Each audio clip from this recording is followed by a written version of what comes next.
Évidemment, la valorisation, c'est une partie de notre métier.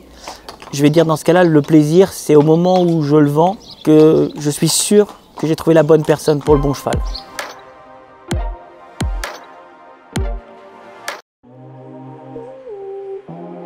Par solidarité. Voilà, c'était un moment difficile pour tout le monde et beaucoup plus pour les centres équestres que pour nous. Moi, écurie, en tant qu'écurie de propriétaire, j'ai pas été très touché par tout ce problème et donc voilà, je trouvais que c'était une bonne façon de faire, de mettre ma petite pierre à l'édifice pour aider les centres équestres. C'est une très bonne fenêtre. On fait découvrir notre sport à beaucoup de monde. Il y a une très bonne ambiance, voilà, et donc les gens s'amusent en découvrant notre sport. Donc nous, c'est tout bénef pour nous et donc c'est tout bénef pour le cavalier. Et il y a aussi, ça donne une vitrine hivernale à nos partenaires et nos sponsors. Et même malheureusement, de ce côté-là, je vais dire, une plus grande vitrine que le complet en général. Voilà. Waouh! Eh ben, je pense que mon premier concours international, c'est les championnats d'Europe poney à Malmö en 1986. Parce qu'à l'époque, il n'y avait pas d'internationaux poney pour préparer. Voilà, on faisait les championnats de France et on allait faire les championnats d'Europe.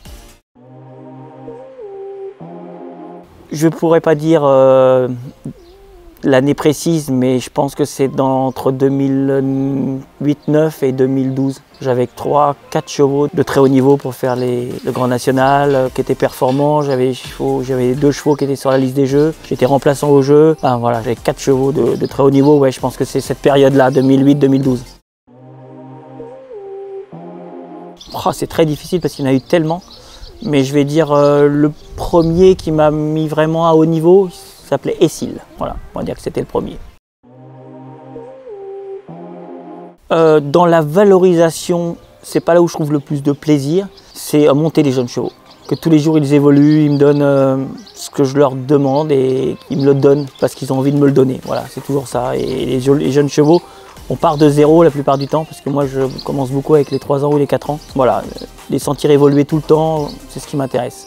Après évidemment, la valorisation c'est une partie de notre métier.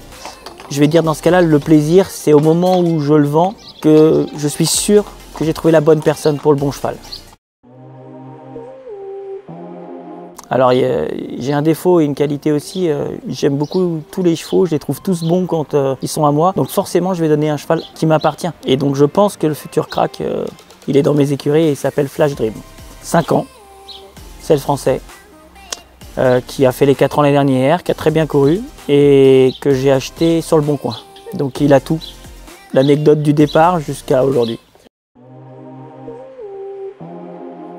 Et ben justement, comme je ne veux pas trop leur demander, j'attends qu'ils me donnent, souvent je ne vais pas au bout des choses.